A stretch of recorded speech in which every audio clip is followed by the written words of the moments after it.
Alright, hello. This is going to be a video on fabrication machines and operations. Uh, I'll be going over the basics of the different types of fabrication, the different machines for all of these, and the operations that they run. Let's get started. Alright, so what is fabrication? So what we call fabrication, it's really a term that we coined, but it's a variety of different processes, which includes subtractive manufacturing, additive manufacturing, and mixed manufacturing. And so subtractive manufacturing is where you start with the raw stock of material, and you take away material till you get the part that you want. Additive manufacturing is where you have a raw stock and you morph it in a way that you get the material that you get the part that you want. And then mixed is going to be a mix of both of these. And these are like the three large categories, but each one have smaller sub-processes. And each sub-process has its own type of machine and operation, and these machines can either be manually operated or CNC controlled, which stands for computer numerical control. Basically, a computer takes in data, and it will run the program for it. And CNC machines require G code in order to operate. Alright. The processes are divided by the amount of axes with subtractive manufacturing. So there's turning, laser cutting, and water jetting, which are traditionally 2-axis processes. There's routing, which is a 2.5 axis process traditionally, and milling, which can be anywhere from 3 to 9 axes depending on the machine. And so I'll go through these one by one. Alright, starting out with turning. So turning, you're usually going to be doing on a machine called the lathe. This is a 2-axis machine where your material, your raw stock, is put into the chuck. This thing right here, that's the chuck, and it'll be spinning at a really high speed. And when it's spinning, there's two different processes that you could do. You could there's two main ways you can really cut the material. You could cut it from either the side by putting a boring bar or a cutting tool right here in this part, or by using a drill bit or a tap or a boring bar in this part right here and cutting it from the front, the top. And so yeah, cutting tools applied from the side, boring tools applied from the front. So usually when you want to make holes, you apply it from the front, and when you want to make cuts and grooves, you apply it from the side. So I'll get into specific operations now. So there's facing. Facing is where you take the top of the part and you completely flatten it, create a smooth surface on the top of the face of the part. And that is a side cutting operation. There is tapering. Tapering is where you it's a type of grooving where you take the part and you create like a conic shape, create a cone. So you start with a large diameter and you make your way towards a smaller diameter. There's parting. Parting is where you cut all the way in the material till the center and you cut it into two. This can be really useful for accurately separating two shafts or spacers or things like that. There's grooving. Grooving is where you take the raw stock and you make specific grooves in it. Specific grooves in it for certain parts. So things like a snap ring groove, that would be a grooving operation. And all of these would be done with cutting bar. And then there's boring. So when you already have a pilot hole that's been made in the top of the stock, you can use the boring bar. It's similar to a cutting bar, but it's made specifically for making holes bigger. You can use the boring bar to make the hole larger. Drilling is just using your standard drill bit to create a hole in the top of the stock. Knurling is something that you do from the side. It's where you create like a pattern, like a hex pattern on the sides. There's reaming. Reaming is something that you do from the front. It's where you get rid of extra material that's left over after your boring process. And threading is another boring operation you do from the front. That can be done either using a tap or a threading bar. Basically, if you use a tap, you just do the same thing you would with a drill. Just go into the hole and thread it. If you use a boring bar, the boring bars for taps are gonna just etch the threads onto the sides. So you want to just slowly move it down your hole to get your threads. And yeah, I think that's all for turning. Let's move on to the next processes. So then, moving on from there, there's laser cutting and water jetting. And so the machines for this are pretty self-explanatory. They're a laser cutter and a water jet. These are also traditionally 2-axis machines. You have an X and a Y axis. You have intensifying laser that cuts through material for the laser cutter. And you have a high pressure water stream with sand, little grains of abrasive material mixed into it to cut in a water jet. And with these, you have really concentrated cutting like, I don't know how to phrase it, like the cutter is really concentrated, and so this means your parts are going to have really low tolerances. Like they're going to be really fine, meaning they're going to be really exact. You're not going to have they're not going to be off by too much. There's also less chatter with them. So the laser operations you can have are contour, engraving, and drilling. The drilling process can't be done on a lot of laser cutters because it requires a changing in the size of the laser. But contour is where you just cut out the part, and engraving is just where you etch something on the top of the part. And then the water jetting operations are restricted to only contouring, but they're very uncommon, but there are some multi-axis water jetting operations. Yeah,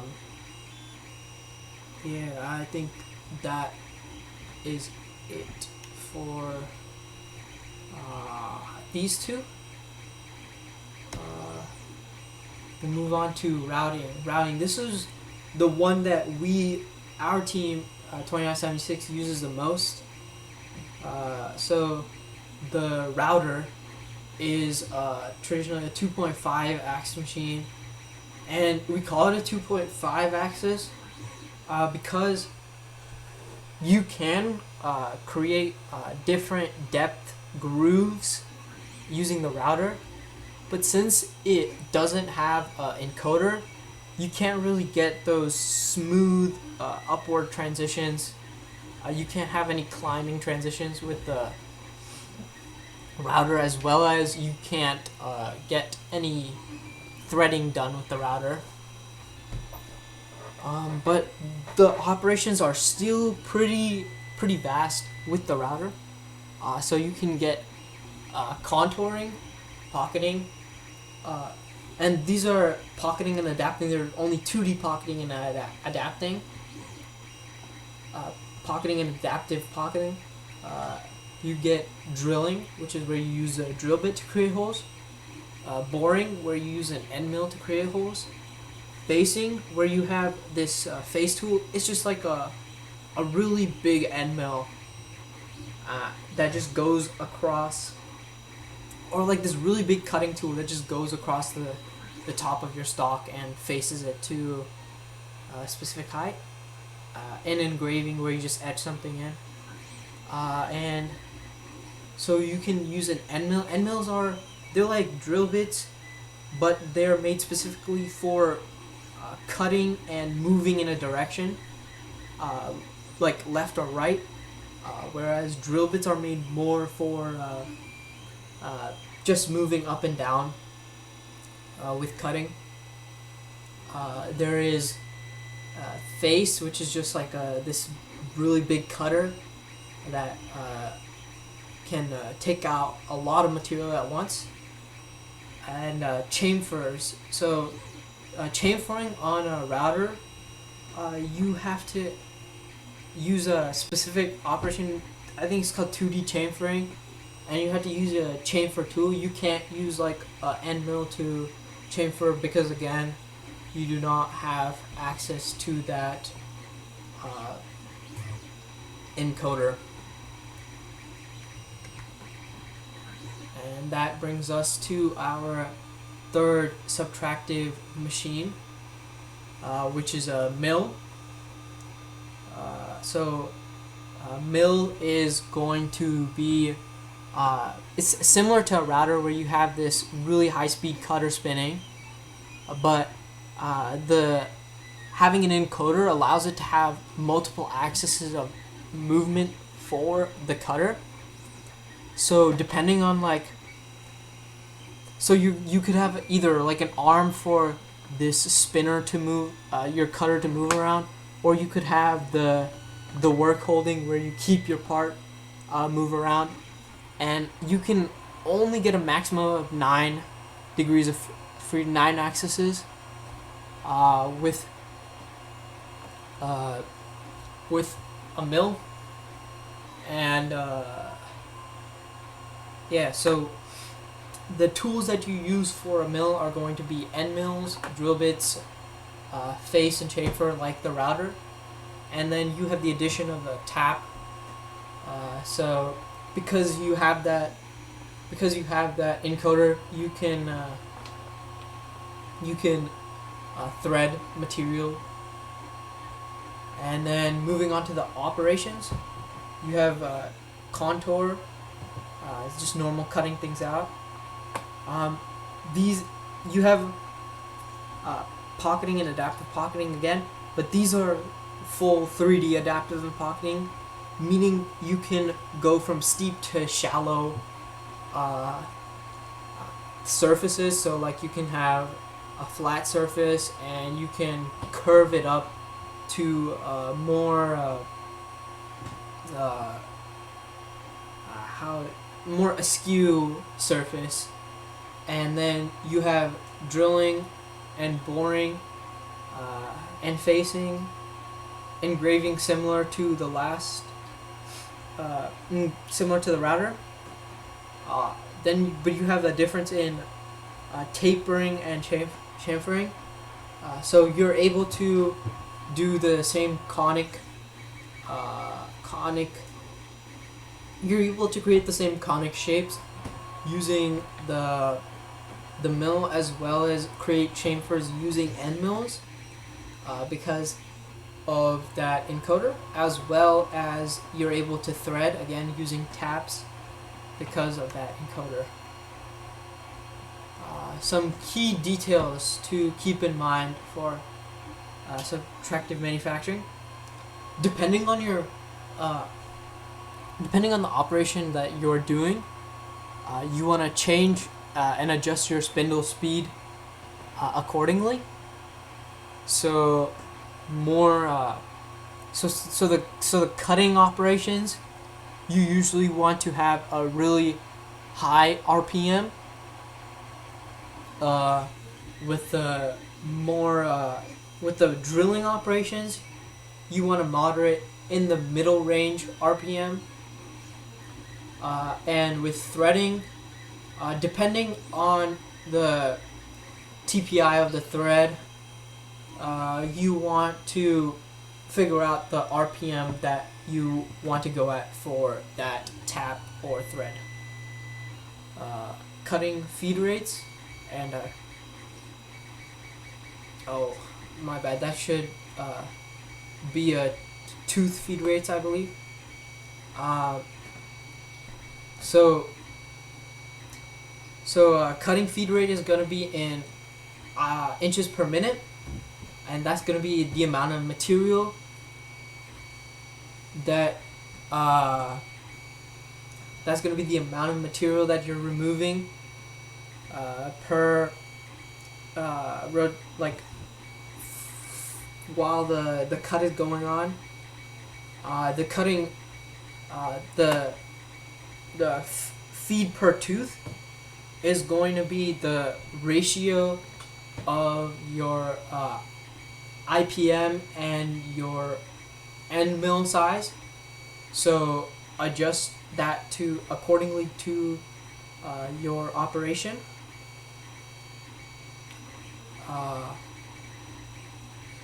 Plunge feed rate and ramp feed rate. So your plunge feed rate is always going to be less than your cutting feed rate. So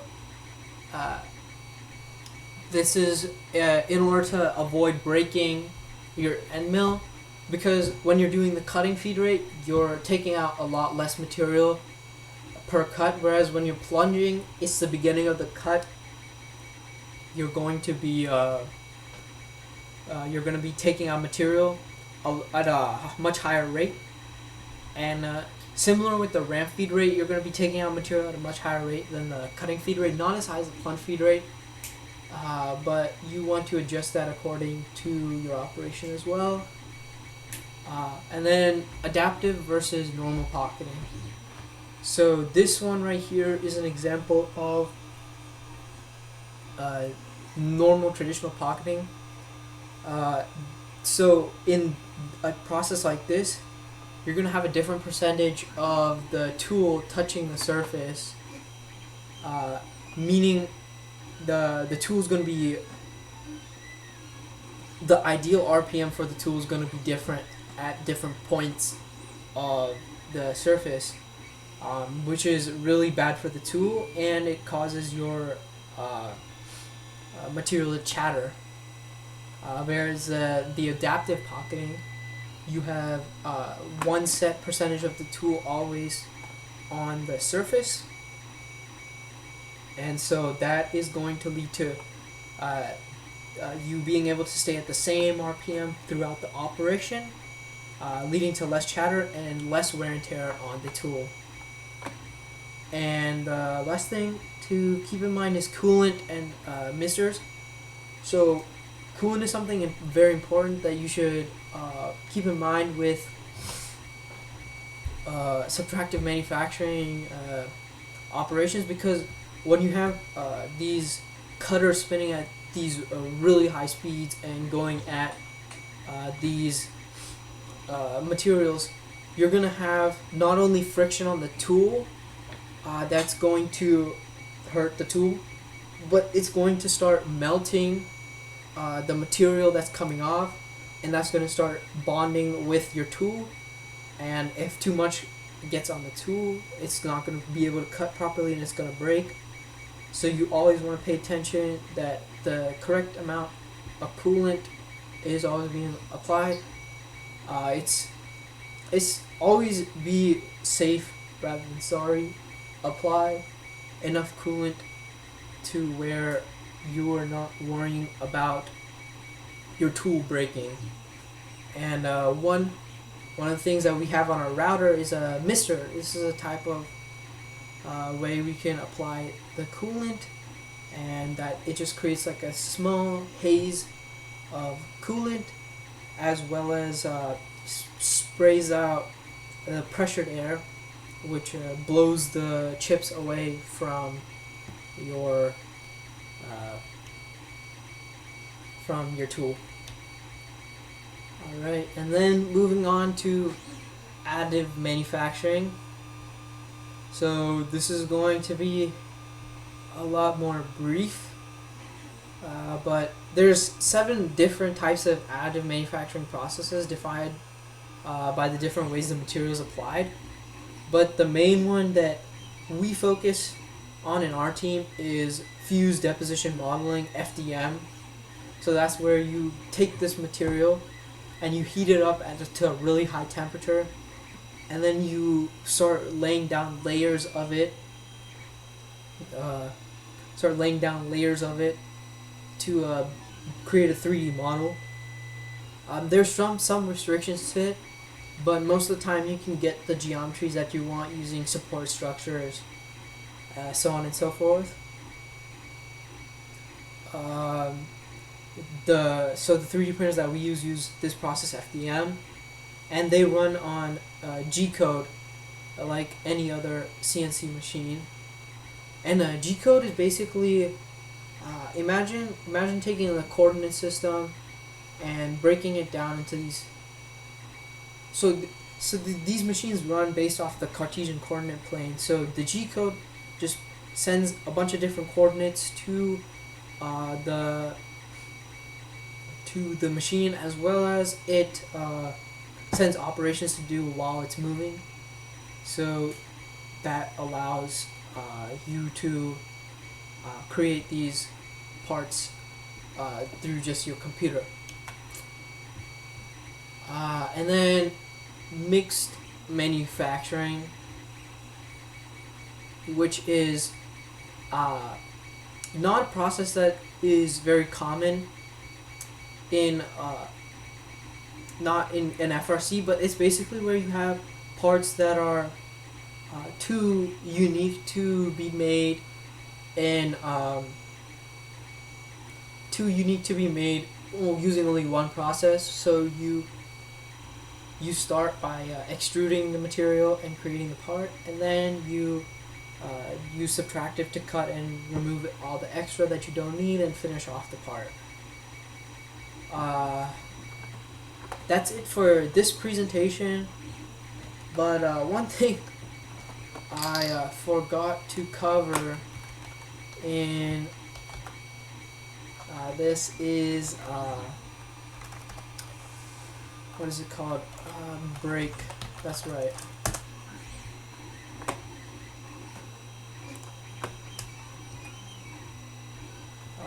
Manufacture.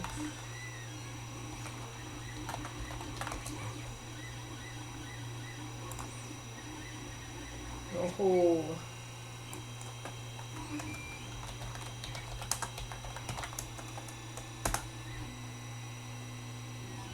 So for bending sheet metal, you'd use a brake. So this is basically a